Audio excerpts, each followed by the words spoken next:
कैसे हैं? मोबाइल सबके हाथ में है? थोड़ा रख दीजिए मोबाइल को, थोड़ा जोरदार आवाज है उनका। और स्पेशली कार्यक्रम संचालक के लिए बहुत अच्छा काम करते आ रहे हैं लंबे वक्त से। आप सबके जैसे इन्होंने आप सबने बताया कि डीएक्शन में हम इस तरीके से आए हैं, इन्होंने हमें ज्वाइनिंग किया। तो मेरे भी स्पॉन्सर हैं, सबको मालूम है, मोतीलाल मिश्रा जी, प्लीज उनके लिए जोरदार। हम डायरेक्ट सेलिंग सिस्टम में बिना स्पॉन्सर या बिना किसी माध्यम से हम कभी नहीं जुड़ सकते। ये एक डीएक्शन की या डायरेक्ट सेलिंग की एक रूल्स होता है, और यही रूल्स ही सबसे अच्छी रूल्स है। क्योंकि बाहर की दुनिया में क्या होता है कि आपको कोई भी रास्ता तो दिखा देगा, लेकिन सफलता तक नहीं पहुंचाता है। डायरेक्ट सेलिंग में रास्ता भी दिखाता है और साथ में आपको सफलता तक पहुंचाने का काम करता है। इसलिए यहाँ पर स्पॉन्सर कहा जाता है, या एक हमारा अपलाइन के बारे में बात किया जाता है। सो मुझे आज के 8 साल पहले इस सिस्टम के बारे में जानकारी देने वाले मिश्रा सर हैं। बहुत सारा चीज उस वक्त में डीएक्शन में आने से पहले मुझे फेस करना पड़ा। स्पेशली मैं नेटवर्क मार्केटिंग या मेंबर ज्वाइन करने वाला काम या किसी को जाकर कन्विक्स करने वाला काम से मैं बहुत दूर रहता था। मुझे ये चीज पसंद नहीं था। इसका रीजन था मेरा अपना, मैं आपसे बताना चाहूंगा। हम ज्यादातर लोग यहाँ पर हैं जिसको किसी से बात करने में थोड़ा शर्म महसूस होता है, सही है? या कभी कभी हमारे अंदर उतना अच्छा कॉन्फिडेंस नहीं होता है कि हम किसी से जाकर अपनी मन की बात रखें। तो मेरे अंदर ऐसे था। 2014 में मैं पढ़ते पढ़ते यानी 11 का एग्जाम दिया, 12 मुझे फिर पढ़ना था। उस टाइम में मैं वीजा प्रोसेस किया, वीजा आ गया, सब कुछ छोड़ छाड़ के मैं कतर आया। कतर आने के बाद में मैं पढ़ा था तो मुझे ये तो मालूम था कि नेपाल में मैथिली भाषा है और मिथिला है, लेकिन ये नहीं मालूम था कि थाल को छिपा बोला जाता है या कथी को बोला जाता है। ऐसे बहुत सारा जो लैंग्वेज था, यानी लैंग्वेज मुझे नहीं मालूम था। तो मैं जब आया तो 7 आदमी मेरे रूम में, सब मिथिला भाषी। अब वो लोग अपने तरीके से बात करते थे तो मुझे समझ में नहीं आता था ये लोग क्या बोलते हैं। तो मैं सोचता था कि कहीं दूसरे मुल्क से तो नहीं आए हैं। सो उस समय पर और ऐसे लोगों के साथ था जो बिल्कुल कम पढ़े लिखे थे। मैं ये नहीं कहूंगा कि कोई कुछ भी नहीं जानता था, पढ़े लिखे थे, बहुत कम पढ़े लिखे थे। मैं वहां पर एक अच्छा खासा पढ़ा लिखा आदमी भी वो लोगों से बात नहीं कर पाता था। एक ऐसे अवस्था से मैं कतर प्रवेश किया। धीरे धीरे समय बीतता गया।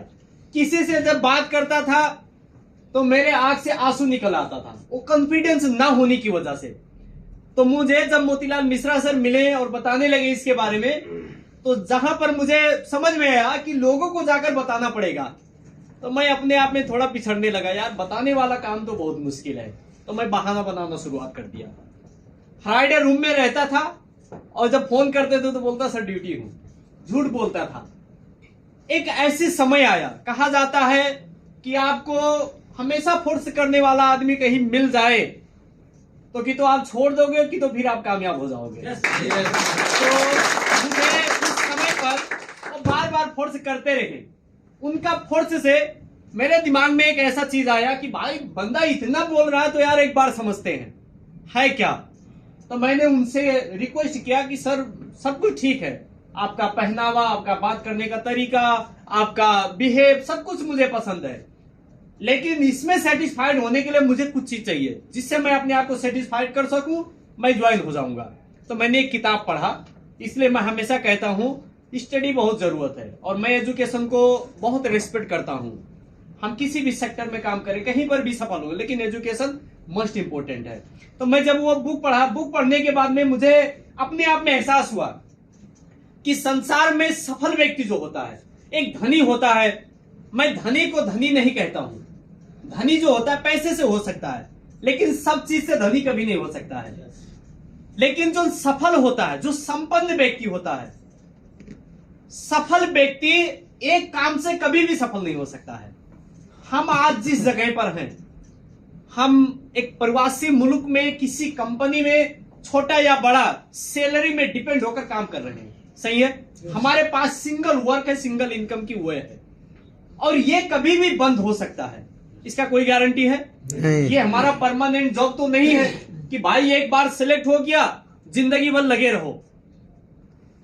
ये हमारा एक टेम्पोररी जॉब, जो कभी भी हमारे लाइफ से जा सकता है, और वो व्यक्ति इस संसार में सफल हुआ है जिसके पास सेकेंड सोर्स इनकम की रास्ता होता है। तो मैं अपने आप में रियलाइज किया कि मैं अभी कतर में हूं, मेरे पास टैंजिबको कंपनी का सिर्फ एक टी का काम है, बाकी दूसरा इनकम तो मेरे पास है नहीं, और सफल होने के लिए सेकंड सोर्स इनकम भी जरूरत है। तो मैं क्या कर रहा हूं सेकंड सोर्स इनकम के लिए? मैं अपने आप में क्वेश्चन मार के किया। उसके बाद में मैं रियलाइज करना शुरुआत किया कि मेरे पास दूसरा इनकम क्या है। कुछ भी नहीं था। अब की तो मैं जाकर पार्ट टाइम कहीं काम करूं, तो पार्ट टाइम काम करना भी शरीर जब तक साथ दे रहा पार्ट टाइम काम होगा, या जब तक व्यक्ति के पास काम है जब तक बुलाएगा। दूसरा तो मेरे पास है कुछ नहीं। तब मैं जाकर डीएक्शन सिस्टम को शुरुआत करने के लिए तैयार हुआ। उस समय से इस जर्नी को स्टार्ट किया। 8 साल पहले एक टारगेट बनाया कि डीएक्शन में स्टार एजेंट बनने के लिए 4500 पॉइंट की जरूरत होता है। कितना पॉइंट? 4500 पॉइंट। और ये 4500 पॉइंट 45 लोगों को हम ज्वाइन कर देंगे तो इजीली हो जाएगा। लेकिन जैसा सोचते हैं ऐसा कभी भी हमेशा नहीं होता। होता है, हमेशा नहीं होता है। तो जब मैं जाकर लोगों को बताने के लिए बात किया तो 4 महीना तक एक व्यक्ति भी मेरे साथ नहीं जुड़ा। अब आप सोचिए व्यक्ति डीएक्शन करेगा या छोड़ देगा? 4 महीना तक, वो भी पढ़ा लिखा आदमी, वो जाकर लोगों को बात कर रहा है और उसके साथ कोई नहीं आ रहा है।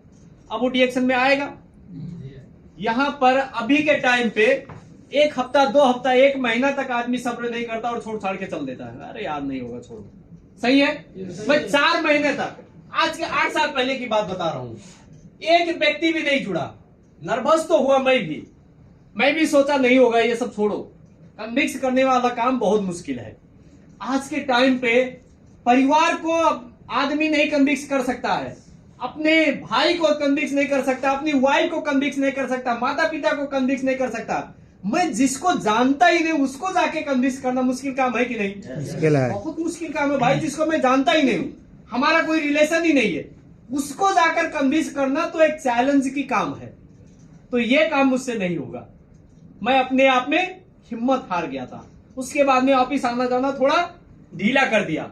उस समय पर इसलिए कहा जाता है किसी भी वे में आपको सफल होना है तो आपके पास एक अपना गुरु होना चाहिए।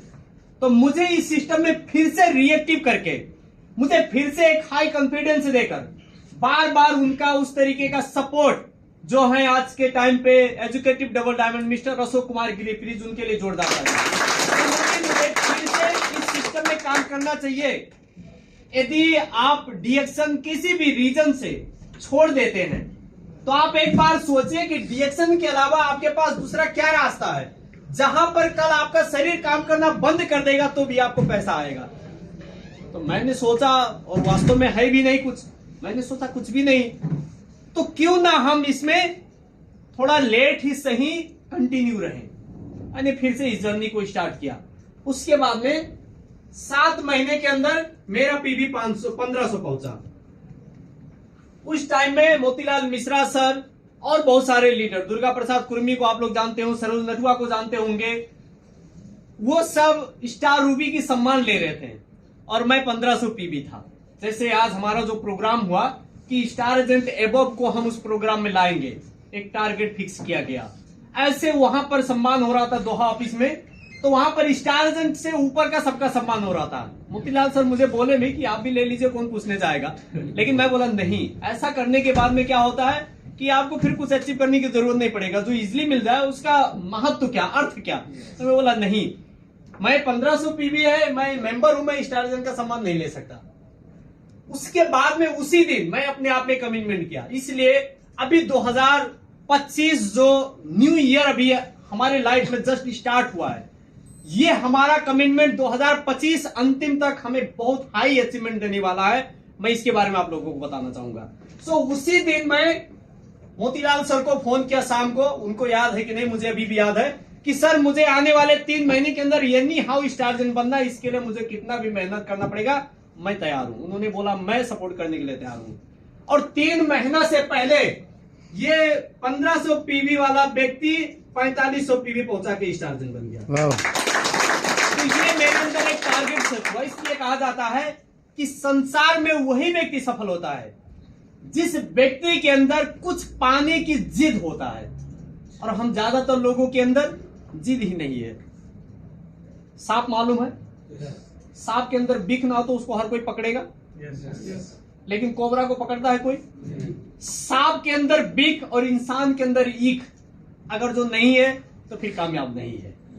मैं ये नहीं कहूंगा ईख दूसरे के प्रति रखिए, खुद के प्रति रखिए, लेकिन कुछ ना कुछ पाने का ईख आपके अंदर होना चाहिए, तभी जाकर आप सफल होंगे। प्लानिंग किया कि अब डायमंड बनेंगे। मैं इसी जगह पर था, मोतीलाल मिश्रा सर का सेम डे में ट्रैवल था नेपाल का, मुझे उसी दिन स्टारजन का सम्मान पाना था। मैंने उनसे कहा भी कि सर अगर तो सम्मान करके जाते हैं तो बहुत अच्छा बात है। उनका प्लेन छूट रहा था, वो बोले सर लेट हो रहा है एयरपोर्ट निकलने के लिए।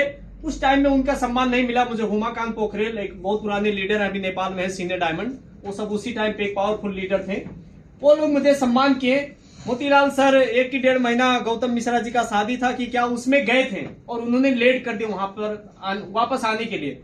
उस टाइम में मैं स्टारजन बनकर 6 महीने के अंदर मैं डायमंड की तैयारी किया और 6 महीने के अंदर मैं एक ही बार में रूबी ना बनते हुए डायमंड बना। ये हमारे तो इसका मेन रीजन क्या है कि जब मैं सोता था तो मेरे दिमाग में सिर्फ मेरा 6 लाइन सिर्फ नजर आता था। हमेशा मैं उसी 6 लाइन के बारे में चिंतन करता था, कैसे ये 6 लाइन को मैं स्टारजन बनाऊं, कैसे ये 6 लाइन को मैं स्टारजन बनाऊं, किसके किसके साथ मुझे बैठना है, किसके साथ मुझे मिलना है, किसको मुझे सपोर्ट करना है। ये प्लानिंग मैं सिर्फ 6 लाइन के साथ करता था। और मोतीलाल मिश्रा सर मुझे प्लानिंग देने से पहले मैं प्लानिंग करके उनके साथ बैठता था, सर ये मेरा प्लानिंग है, ऐसे मुझे सफल होना है। और ऐसे करके ये व्यक्ति स्टारजन बनने के बाद 6 महीने के अंदर एक ही बार में डायमंड बना। डायमंड बनने के बाद में डीएक्सन कंपनी का मेरा 1768 रियाल जब बोनस आया और मेरा कंपनी का 600 प्लस 100 रियाल, यानी 100 रियाल अलाउंस, 700 रियाल टोटल मेरा सैलरी था। उसमें मुझे सब कुछ करना है, साथ साथ में पैसे ना होने की वजह से, यानी फाइनेंशियल कंडीशन की वजह से मैं अपने पढ़ाई को बीट करके कतर प्रवेश किया था। उसके बाद में जब मुझे डीएक्सन सिस्टम से डायमंड बनने के बाद में वो पैसा आने लगा तो मैं अपने आप में एक और होप बढ़ता गया, एक आशा बढ़ता गया। और डायमंड बनने के बाद में मैं एक ही बार में 1 साल के अंदर मैं एक ही बार में सीनियर डायमंड बना। मैं एजुकेटेड स्टार डायमंड, एक सेम टाइम में सीनियर डायमंड बनने के बाद में मैं इसी साल में 2019 में मैं गल्फ कंट्री से हम 440 लोग टीएसआरपी क्वालिफाइड होकर गए थे। अभी यहाँ पर बहुत ऐसे लोग हैं 10-10 साल 15-15 साल डीएक्सन में हो गया, टीएसआरपी अचीवमेंट नहीं हुआ। मैं ये नहीं कहता हूं कि मैंने बहुत कुछ कर लिया, लेकिन मैं ये कहना चाहूंगा कि एक जिद होने की वजह से कम उम्र में कम टाइम में जो मैंने डीएक्सन से अचीव किया, जो अभी बहुत लोगों का सपना है अचीव करने का, जो मैंने डीएक्सन से अचीव कर चुका मेरे लाइफ में। मैं 2019 में सीनियर डायमंड के पोजीशन पे 440 लोग हम अजरबैजान की टीएसआईपी में थे, उसमें गल्फ से दोहा से लगभग हम लोग 12 लोग क्वालिफाइड हुए थे। मोतीलाल मिश्रा थे और सब नेपाल से थे, जिसमें सबसे कम उम्र का टीएसआईपी क्वालिफाइड होकर मैं दीपक जायसवाल गया था। ये चीज मैं टीएक्सन सिस्टम से सिर्फ 3 साल के अंदर अचीव किया मेरे लाइफ में। इसलिए